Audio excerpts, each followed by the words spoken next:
Because the Quran is a guidance to humanity, it is a global necessity. Because the Quran is a warning to the heedless, the glorious Quran is a global necessity. Because the Quran is an assurance to those in doubt, Al-Quran is the global necessity. Because the Quran is a solace to the suffering, Al-Quran is a global necessity.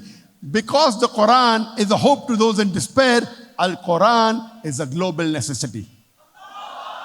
Whenever you have any equipment, along with the equipment comes an instruction manual. The more complicated the equipment, the more requirement of an instruction manual, so that you know how to use the equipment. If you allow me to call the human being a machine, I would say it is the most complicated machine in the world. It is more complicated than the highest computer in the world. Don't you think we require an instruction manual? The human being, which is the most complicated machine, if you allow me to call it a machine, more than the most advanced computer in the world, don't you think it requires an instruction manual?